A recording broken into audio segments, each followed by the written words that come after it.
This is Breaking Down Security, and I'm Brian Brake.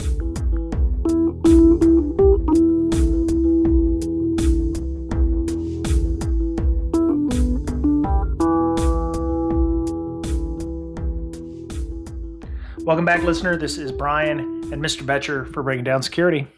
Hey, hey. Hey, hey. So, how you been this week? You've been busy, yeah? Oh, yeah. Always busy. Yeah. Always trying to do something. What was that? You were telling me earlier that the IT people aren't respecting your authority. Is that what it is? Aren't respecting my authority. What? No. Couldn't be. Well, you know, what was that you said? I mean, the company IT guy, he doesn't respects everybody. Does he? Right? Does he? Who does that? I mean, what authority? I used to be in IT. I know. Trust me. The IT guy is like, oh, he thinks he's God and stuff, you know.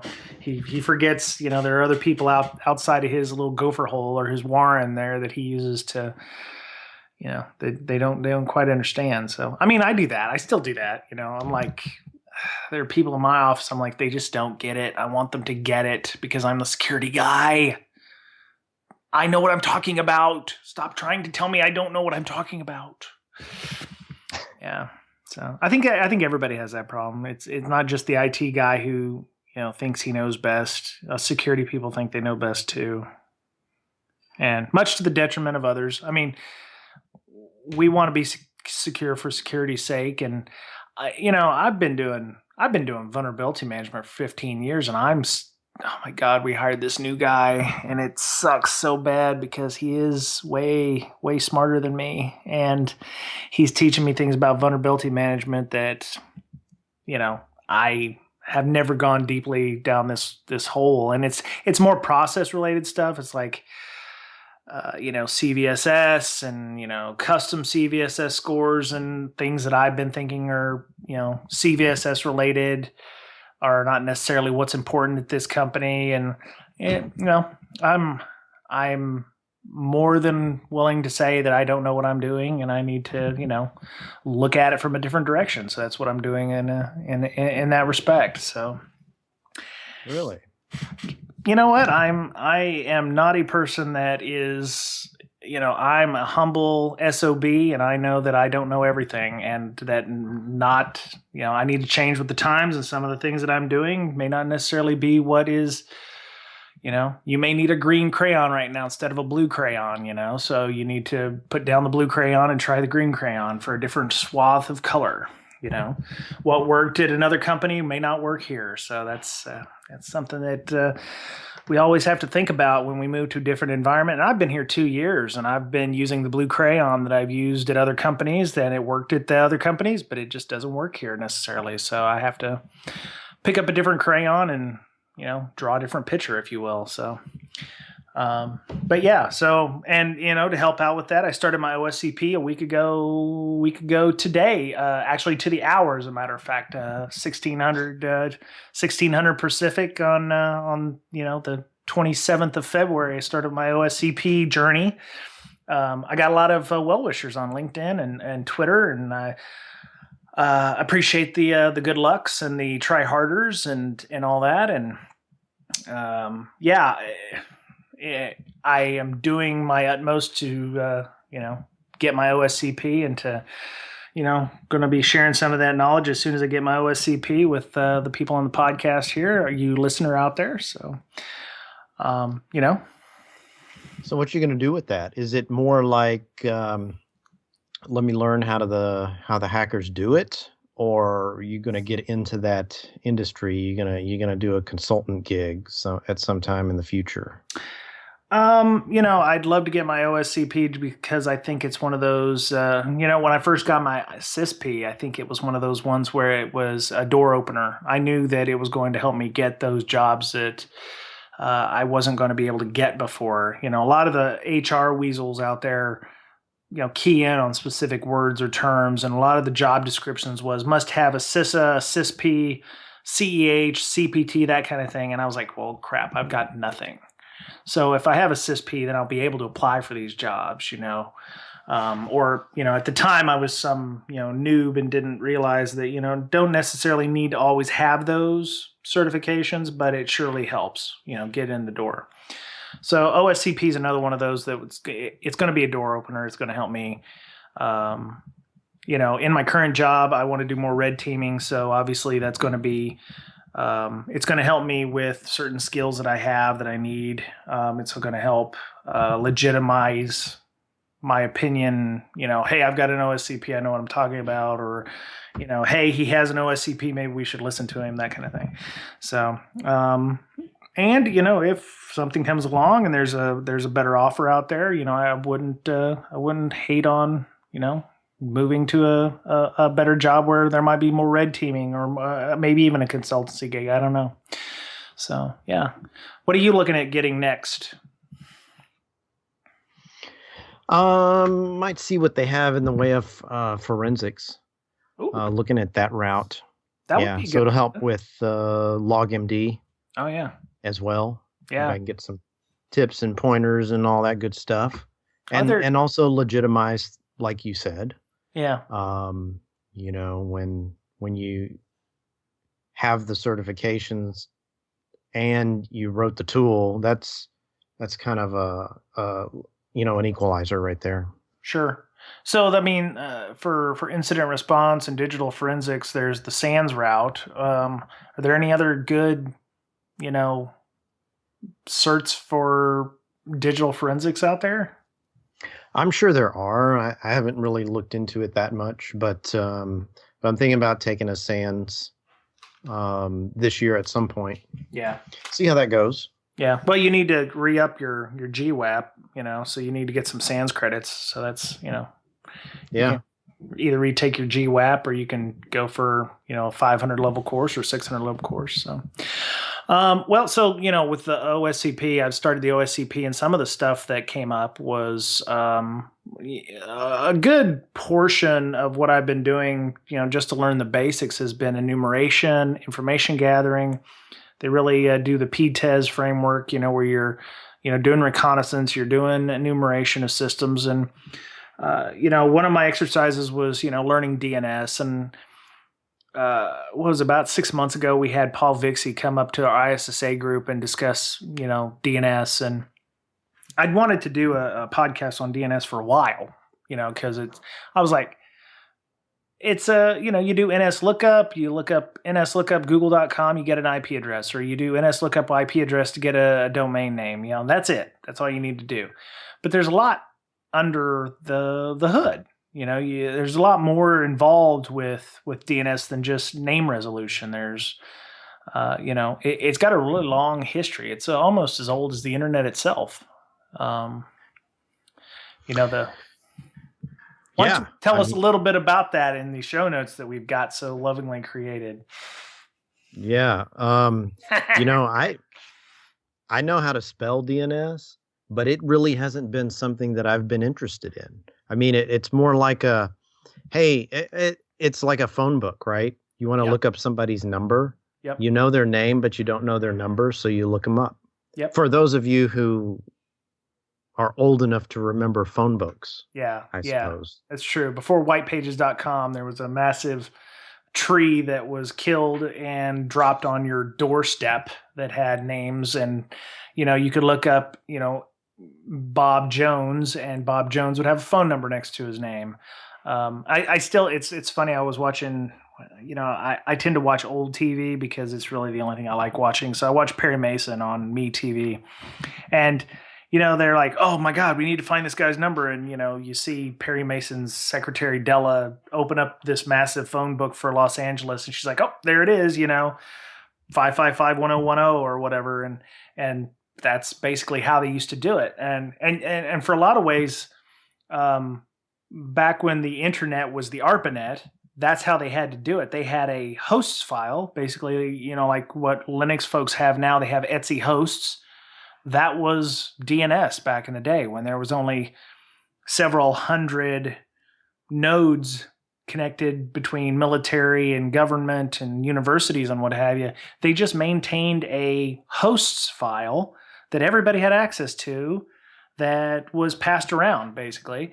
And if you had an ARPANET address, that was in that host's file, and that's how they got a hold of you.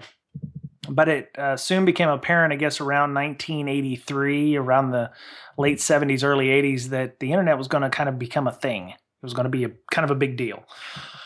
And the idea of DNS, or the domain name system, was created by Paul Maka-Petris in 1983. If you want to follow along in your books here, just go and look at, we started on wikipedia.org/domain_name_system. You can read some of this.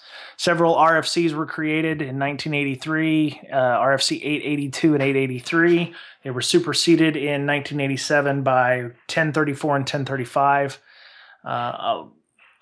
The RFCs to this day actually guide development, so that was pretty cool. And the RFCs are just basically how DNS should function with regard to name resolution and what have you. RFCs are requests for comment, right? Yeah. And I guess they're what is the just one level below a proposal, or like the drafted standard. So obviously they're always open for further discussion, like, hey, this doesn't make any sense, or I think we should do something better by doing X instead of what they're doing right now. So they're requests for comments, which for the most part they're the drafted standard. They're the owner's manual of how DNS works. What is okay? So what is bind? Berkeley Internet Name Domain. What's that difference between that and DNS?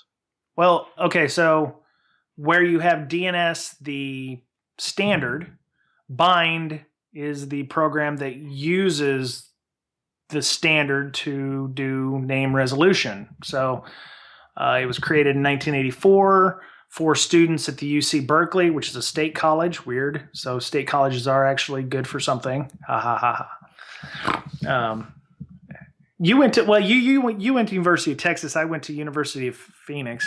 It's kind of a state college. Is it? Don't make fun of my college. We have a stadium. We're working on a football team. Anyway, so yeah, 4 students: Douglas Terry, Mark Painter, David Riggle, and Songyin Zhu. God, I hope I didn't get that name wrong. Helped create Bind, which was free. It was believe it was BSD licensed because it was created at Berkeley, where the BSD license was created. It's the most widely used version of DNS out there. I believe the root servers still use Bind or some implementation thereof. And it's also home to some of our most damning and hurtful vulnerabilities out there. I mean, Bind is always the one that they find, like Bind 9. So I think it's up to like Bind 9.9 something. I don't think they've come out with Bind 10 yet. But it runs the internet, basically. I mean, every root server, I think, runs Bind. And all the way up to your .coms and your .net root servers run Bind. Okay, root servers. Shouldn't there be only one root? I think there's like one root that rules them all, but DNS is a hierarchy. So when you go to google.com, it's almost, the address is the .com is what they call the top level or generic top level domain. So things like .com, .gov, .net, .edu. There's top level domains for countries. So every country that has a top level domain, like if you go to amazon.co.uk, .uk is the top level domain. .us, .io. A lot of the smaller countries, like Micronesian countries, actually sold their top level domain for tons of money. Kind of like how you would sell away your oil rights. So like .io or .tuvalu, I think .tu was one that was sold basically for like tons of money, and made everybody in the island like rich. But yeah, those are top level domains. Every country has one. .us. There's so if you go to I don't know, like some government organizations use .ca.us, or if you go to German websites, .de or .ch. Like when you go to PC Engine's website, they use PCEngines.ch, which is Swiss or Switzerland's domain name. So if you go to PCEngines.ch, what you're going to get, the PC Engines part is what's called the second level domain. So Google.com, PCEngines.ch, for Berkeley.edu, utexas.edu. The UTexas, the Berkeley, the CIA, the Google, the Cisco part of the URL is what's called the second level domain, and it further delineates the .com, the .net, the .gov, the .org. So, which .com, Google.com, or which .gov, CIA.gov, that kind of thing. And then, it continues on down. So your www is a further delineation of Google, or mail.google.com, or like breakingsecurity.com. So breaking security, if we had, number of different internet-facing servers, we could have www, we could have mail, we could have owa.breakingsecurity.com. We don't, so don't look. But yeah, it's just a different way of further delineating those hosts. And you can get even further down. You could have a www.1.bob.breakingsecurity.com. I mean, it can get pretty granular. What's the www1? I've seen that before. What's the difference between that and the regular www? Well, it'd just be like you have another web server. Or you have It's just another web portal. So, I mean, you can have www.10.hp.com, or so then HP would have a server called www10? They could. I think if you go to www3.microsoft.com, it's either an alias. Well, actually, it doesn't resolve, but you can have any name. I mean, you can have. I could call my. Yeah, Go ahead. That's just your local name, right? Well, yeah, it's the name for that site. So if you have a webmail, you could call it owa.breakingsecurity, or you could call it owa2, and that would be a different mail server, or different web portals for different your company. So let's say you have a sales portal, you want to call it www2 instead of sales or something like that.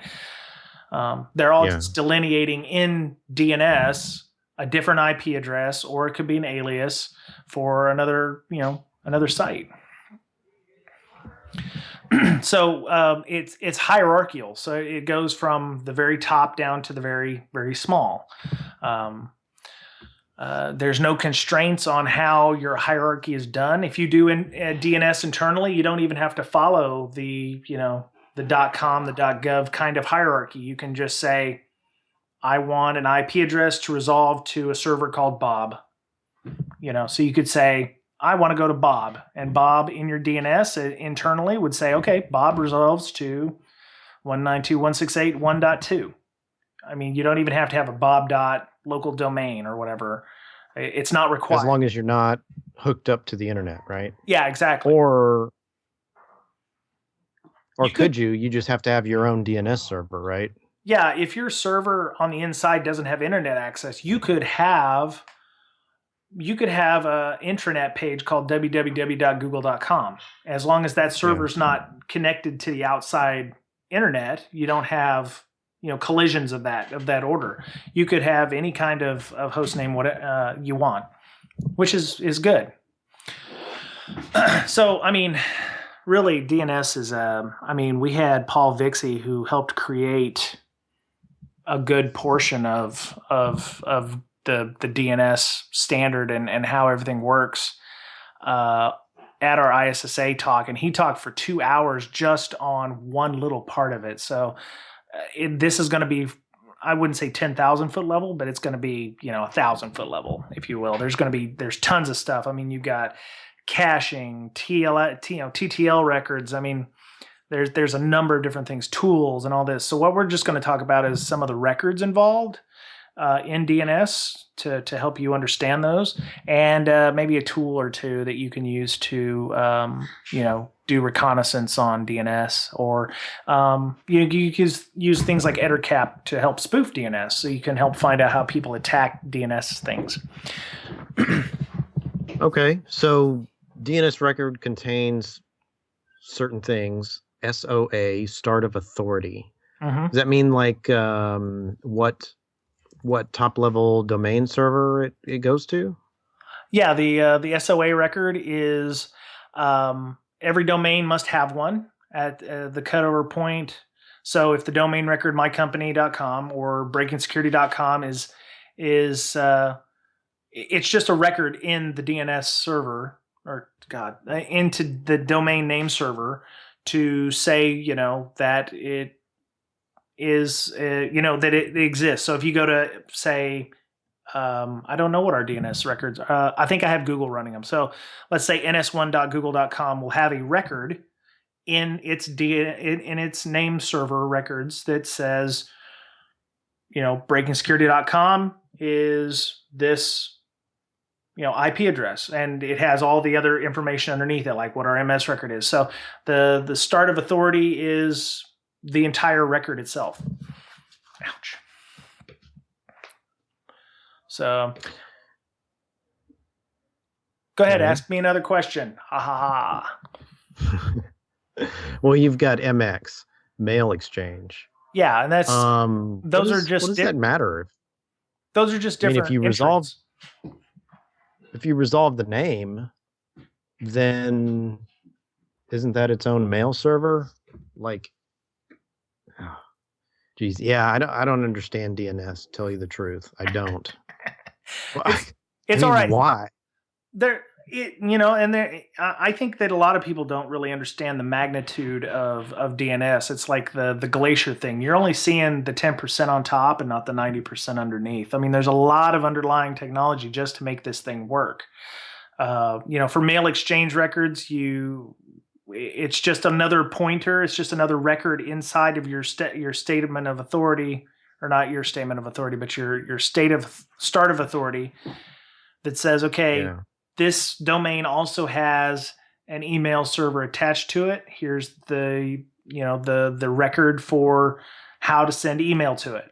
So when I send an email over SMTP, a DNS request goes out and says, okay, this person's sending an email to, bob.com.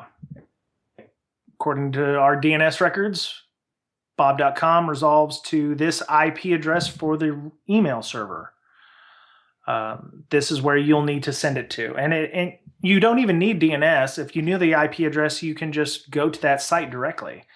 A lot of people go to... So bob.com would have it could have a web server. It could have an email server. Yeah. And they're two different things. And based on the DNS record, it could point you to two different places. That's right. Yeah, you can, they're defined for each domain. Each has a different priority. If mail can't be delivered with because you can have multiple mail servers.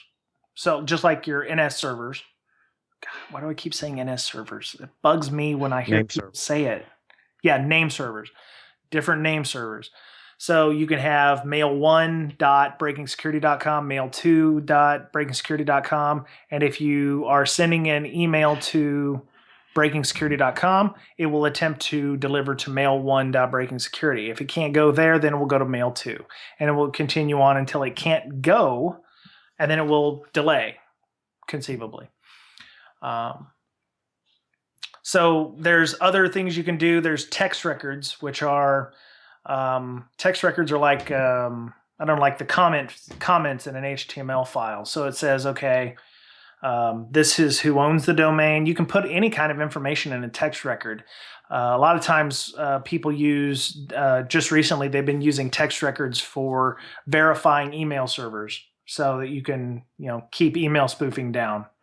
So if you get an email from google.com, and it's really from google.com because your mail server can verify with Google's MX record, or its state of a start of authority record, using the text record that says, okay, this is a hash that verifies that this email actually did come from Google's site, which would so there's things like SPF and DKIM and DMARC, which are domain key information management.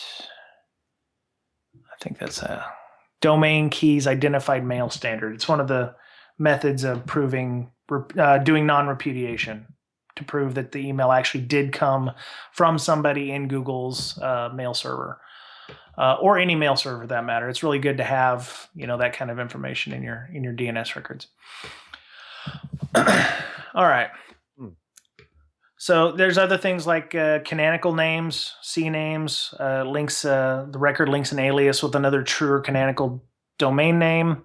Example.com might link to www.example.com.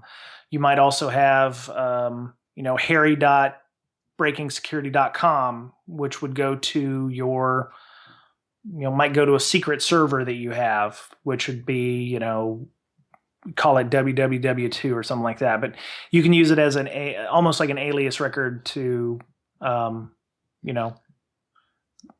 take you somewhere else. Huh? Yeah, or let's say you've changed servers, so you've had to change host names. So your old web server used to be called www, and now it's called bob.breakingsecurity.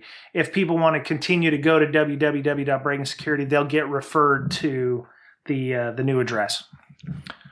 Oh, yeah. Well, you mentioned breaking security, and then you mentioned www.breakingsecurity. What, aren't those the same? No, they don't have to be. They don't have to be. You can set a CNAME to say, okay, www is your web portal, whereas the non-w, like breakingsecurity.com could be your sales website. You could actually set them up to be that granular, but most people set up www to go to breakingsecurity.com or vice versa. So you don't necessarily your web server, yeah. Yeah. Huh. Okay. The other thing in the DNS record is what's called time to live, which really works well for local DNS because your ISP isn't the end all be all. It has to make requests to the root servers, to the .com, the .nets, and in an effort to cut down on internet traffic, the local machines kind of hold on to records to make sure that they're not constantly having to go out and figure out who Google is. So they keep track of how long that record, needs to be refreshed for. So the time to live is saying, okay, I looked at google.com from the .com root server 5 minutes ago. This is still a good and valid record for where Google is located. Now you can set your time to live value where if you want your time to live to be 20 seconds, every 20 seconds, somebody's going to be going back to .com or .gov or .edu or whatever your domain is, looking for that. So it's going to generate more and more traffic. You can set it to a maximum of 24 hours. Oh, wow. So that kind of keeps the higher level servers from getting just whacked with traffic, right? Yeah. I mean, if everyone set their time to live records on their start of authority to 20 seconds, the root servers would be just bang. They'd be hammered constantly with traffic for lookup requests. So that's why your ISP will cache local requests. Normally it's like every day or so, which is why when you change IP addresses, let's say you're running a web server at home and you have an ISP IP address, in the 53 range or something. I have one, I think, from Comcast in the 53 range. So if I was running a local web server at my house and all of a sudden Comcast changed my IP address, if I was using a service like Dynamic DNS, DYN DNS or whatever, and I said, I want my domain name to point to my 53 address, and all of a sudden I've got a 54 address the next day, my site's going to be dead if somebody goes to my local, brianbreak.com or whatever. It's going to be dead until my ISP or my dynamic DNS server refreshes and goes, oh, we can't see that anymore. It must have changed. Let me go back to .com, or, we need to refresh the IP address. So once the IP address refreshes, then you'll get the site back up again. So how does Comcast tell, I don't know, the root name server that your IP address changed? Well, for like does someone have to query them first? Well, I mean, yes. So for dynamic DNS, I would have to say, okay, here's my new IP address, and then dynamic DNS would send a refresh back up to the .com root server and go, okay, here's the change, Yeah. But that takes a while to happen, to propagate through the entire, all the networks, all the DNS servers. So for some servers, it may happen more immediately than others, depending on how often they go out. Which is why you can do things like DNS spoofing or DNS cache poisoning. You can tell a server that 1.2.3.4 is google.com, and if you do it enough, like ARP cache poisoning, where you're on an internal network and you keep hammering out that you're the gateway, you can get computers on your internal network to believe that you are the gateway and send you traffic to go out to the internet with, which is a way of gathering information on the internal network, making people think you're the gateway. Sort of like doing a DNS man in the middle. Yes, you can do a man in the middle that way too. With the DNS spoofing of the cache poisoning, you just keep hammering out that Google is 1.2.3.4, and eventually, when somebody does a DNS lookup for Google, they're going to see, oh, okay, 1.2.3.4 is Google. I must be good. Which is how you get things like amplification attacks and denial of services, because somebody's hammering a server saying that, the target you're trying to DDoS is the IP address of Google. So everybody who's trying to hit Google instead hits that hits the victim IP address, and you get what's called amplification attacks. I hope that is correct. If anybody has any, hopefully you're more right than you are yes, wrong. I hope that part is more truer than I hope it is. Yeah. But that's the way I understand it. I'm still, learning this as I go along. I'd love to have Paul Vixie or somebody who's, if we could get the Dan Kaminsky's of the world or somebody on to help us discuss this and, smack us in the face and give us a little wake up call, that would be great. But and of course you've got your uniform resource locators. It's the URL is the web address of a resource on the internet. Oh. You can get those too. Yeah. But yeah, you can do queries. There's tools like Dig, DNS enum. I guess it's enum. There's NS lookup if you want to do that. Whois will give you whois records. It'll give you the NS record of the domain in question. So if you look up your company's website, for instance, when you're at home, you can go whois, bob.com, and they'll give you an NS record for who's running the name servers for that domain. You can also then, if the problem comes with reconnaissance, where those NS name servers, God, oh man, I hate that. It's like Nick card, ATM machine. Let me just get it out of my system now. Cat card. So you get those. You get where there's things called zone transfers. So basically, that's the name server throwing up all of its information, letting you know every record inside of it. And if those are not configured correctly, you can get all kinds of information, both internally and externally, which is one reason, if you're a blue teamer, you should always check to make sure your DNS servers. Oh, God. Just forgive me if you hear me do that again. They throw up all their records, and you want to lock those things down to keep from having amplification attacks or poison attacks. How can just looking up a record or having the wrong information like help in an amplification attack? Well, I think that's what you just said, right? Well, yeah, earlier when we were talking before we started recording, I was like, that's how amplification attacks occur. things like SNMP and DNS, you send out a little bit of data and you get a lot of data back. Okay. So with Oh, yeah. yeah, and Gotcha. that's how SNMP works. You can say, "Tell me X," and then you get the Constitution back, you know, Right. or Right. "Tell me this," and you get like, Library of Congress worth of data back. And that's how amplification attacks work. You say, "I want to know www.google.com. Tell this IP address," because ideally it's expecting tell IP address to be your IP address, but Uh-huh. when you do an amplification attack, you're going to get a ton of data back to that machine. So when you're running an external DNS server, you want to make sure that things like zone transfers, or you limit the amount of lookups that you can do on a server. You don't want to be able to do thousands of lookups on a box. Because denial of service of your DNS server means you can't do anything either. So, yeah. Let me see. I had a link here to something that I was looking at. Cache poisoning, compromise, preventing DNS, using random source ports instead of using port 53. That's kind of a security by obscurity thing. I'm looking at a site called eSecurity Planet. That makes sense. Randomizing your query ID.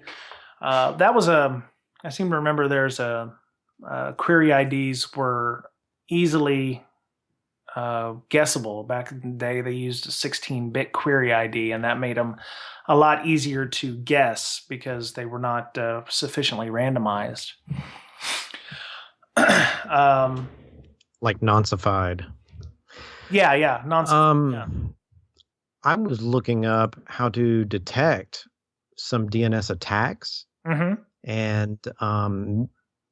and there's a lot of them have to do with cookies. Like you have to embed cookies into your DNS protocol in order to try and prevent these. We may have to do some research further on how to do these, or how these particular detection tools actually work. Yeah. So wait. So you need to put So is that like a text record, like where they were talking about, to keep I think spoofing so. down?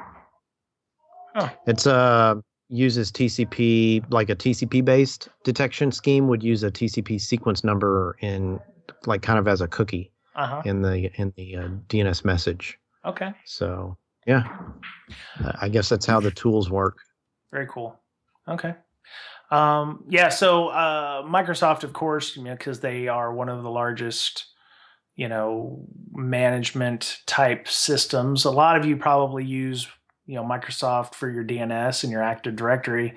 They had a pretty decent how-to on how to, making sure that your systems are not, you can secure your DNS. They said, make sure your zones take advantage of Active Directory security features, like secure dynamic updates. If you have a private internal DNS namespace, you want to point only to DNS servers that host your internal root domain. So you don't want to have, you don't want to be putting your 192.168 addresses in your external DNS server for records, for name resolution. That would suck. Well, that would suck. And you also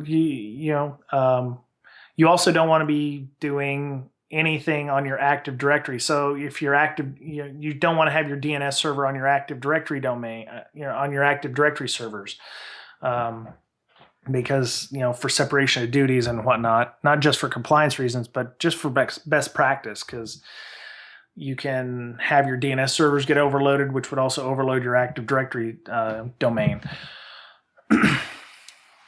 So what is DNSSEC? Oh God. Okay, so that was the thing. That was the thing that Paul Vixie came and talked literally 2 hours about.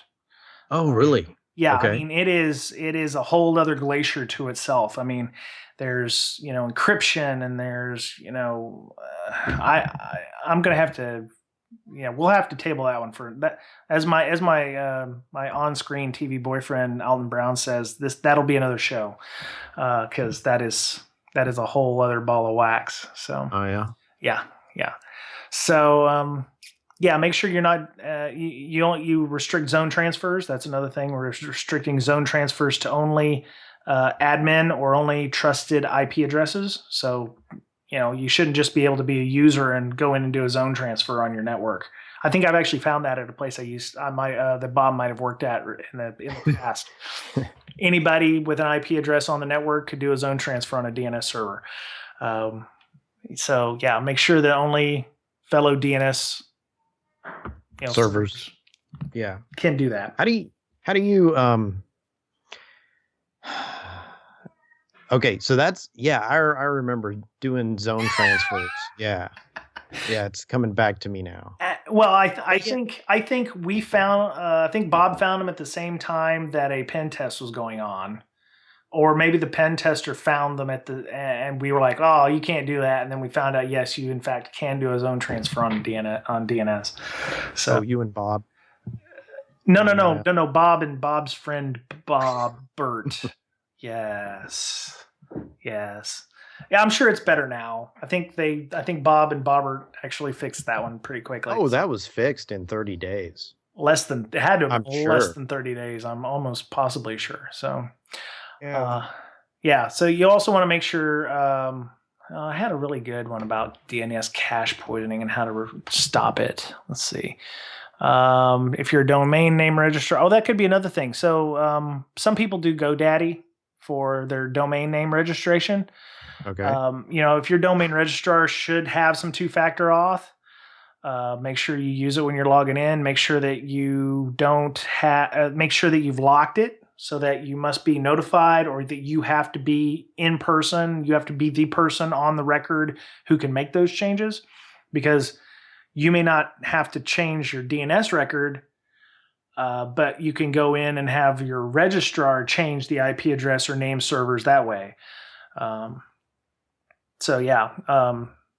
They also say some registrars allow you to specify a range of IP addresses or a single IP address from which you can log into from your systems, which is that's a pretty good idea. You don't want to be in China trying to change your domain name, or if somebody does try to log in from China, you don't want to be having them allowed to do that.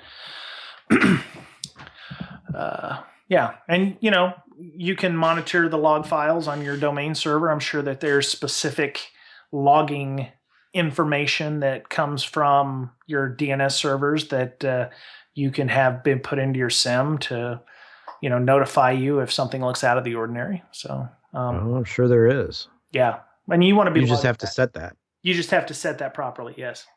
So. Yeah. Yeah. So I mean, DNS is something that we could probably talk about more in depth.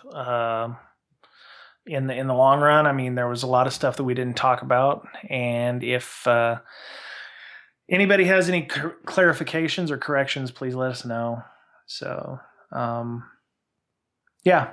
mean, any other questions, Mr. Betcher? I don't know. I mean, DNS is hard for me just because I haven't really researched it that much. I guess haven't felt the need to at this time. I think it's one of those things that I think people just take it for granted that it's there. It's one of those things that as long as it's like a road, as long as it's there, we don't really think about it a lot, until it happens to us where we're having, your DNS server goes offline, you're going to know about it because you can't get to Facebook. Yeah. When your boss is like, hey, I can't get to Facebook anymore, and you go to Facebook and it's, 404, file not found or anything, you're like, oh, great. What can be wrong? Well, it's my DNS server. I need to reboot it, or, something like that. You don't really think about it. See, that's just that. That's the only time I've actually had to know what it is. I can't get to so-and-so. Well, why not? Yeah. I can. It's in my host file. Yeah. Right? Yeah, exactly. or whatever. But yeah, I guess the thing is, we have to know what kind of attacks can happen with DNS, and to be able to try and, number one, test if those attacks can happen in our environment, and number two, see how we can detect how those attacks are taking place, or when they take place, that we can actually be notified that they're taking place. Yeah, right? Yeah, exactly. You know, when you're doing reconnaissance, this is going to be a way that people are going to be able to find out information about your IP address space. You know, Mm-hmm. by doing an NS lookup, they're going to be able to find out the IP addresses of your web servers. So if your web servers are now front line, it is the first thing that they're going to look at. They're going to attack, because if you have a web site or web space, or, you know, let's say you've got a sales site, so, you know, they can do a dig and they can find out all the different domains that you have registered. Those domains all have IP addresses attached to them. So now they have a list of possible targets that they can use to further get into your network. So at that point, it's like, how is your external network separated from your internal network? Because if they can get onto your web server, where can they get to at that point? You know, if you've got a dual homed web server, you've basically have a bridge now from outside inside, and with no firewall necessarily in between. What are you talking about? That never happens. That never happens. Jeez. No. But it's, you know, it's just a thing. I mean, that's how the bad guys work, and that's how you gotta, you know, that's what you got to think about. What if your web server's compromised? What can they get to inside? If it's in its own DMZ with, you know, fully segregated from the internal network, you're probably a little better off than somebody who's just, you know, doing a, you know, address or NAT from an external IP address to an internal IP address.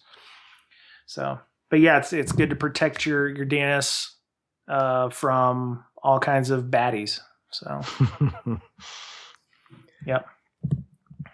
Okay. Well, I hope everybody enjoyed that little discussion. Mr. Betcher, how would people get a hold of you if they wanted to talk to you?